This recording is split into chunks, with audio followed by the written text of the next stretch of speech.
চিৎকার করে লাভ নাই, এদিকে কেউ আপনাদের দিকে শুনবো না। দেখি আপা, আপনার একটা ছবি তুলি। ছেড়ে দেন, নয়তো কিন্তু খুব খারাপ হবে। চিৎকার করে লাভ নাই, চুপচাপ একটা ছবি তুলতে দেন।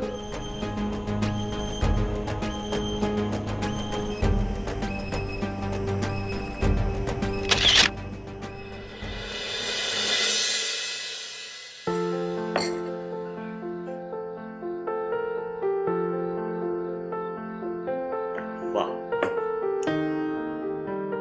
এখানে এত স্বাদের রসমালাই পাওয়া যাবে আমি তো কল্পনাও করি। এখানে বাংলাদেশের সবকিছুই পাওয়া যায়, শুধু একটু খুঁজে নিতে হয়। প্রচুর বাঙালিও থাকে এখানে, সেজন্য আপনি কিন্তু এখানে একা নন। সে যাই হোক বাবা, তুমি কিন্তু আমাকে যাওয়ার ব্যবস্থা করে দেবে কথা দিয়েছো। হ্যাঁ, আপনার ব্যবস্থা সত্যি আমি করে দেবো, এটা কোনো সমস্যাই না।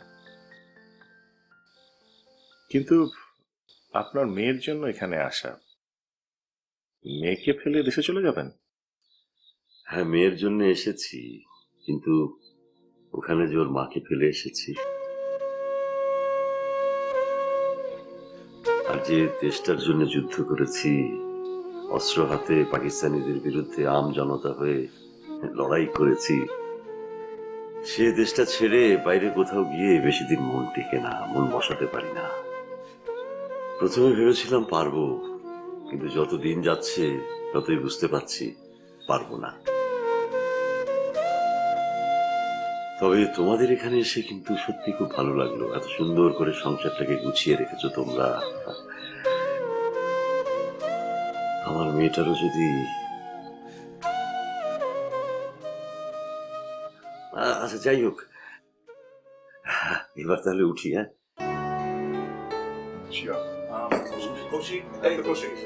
সীমানা, নীরো, আঙ্কেল যাচ্ছেন। হ্যাঁ, আসি, সব ভালো থাকবে। হ্যাঁ কৌশিক, আমাকে একটু বাড়িতে নামিয়ে দাও তাহলে। জি চলেন। ও কৌশিক, একটা ভালো কথা, তোমার ভাবি আর আমি দু একদিনের জন্য নিউ ইয়র্কের বাইরে থাকবো।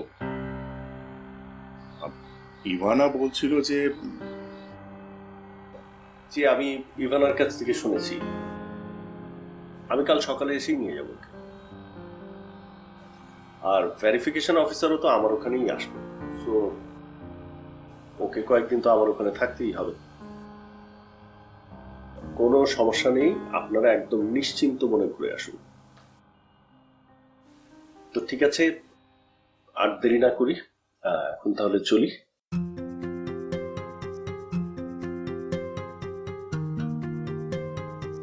রসিক, তোমাকে কিভাবে যে ধন্যবাদ দিব আমি বুঝতে পারছি না। তুমি আমার পূর্ব থেকে কখনোই পরিচিত ছিলে না, না আমরা বন্ধু, না আমরা দেশ থেকে পরিচিত। এখানে তোমার সাথে আমার গাড়িতেই পরিচয়, আর সেই তুমি আমার কত বড় যে উপকার করলে, এই ঋণ আমি কোনোদিনই শোধ করতে পারবো না। Thank you so much. আমরা পরিচিত নই কে বললো? আপনি আমার বড় ভাই, আমি আপনার ছোট ভাই, আমাদের দুইজনের তো ভাই ভাইয়ের সম্পর্ক।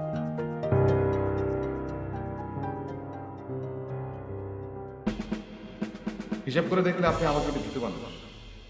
আপনার হারানোর অনেক কিছু আছে।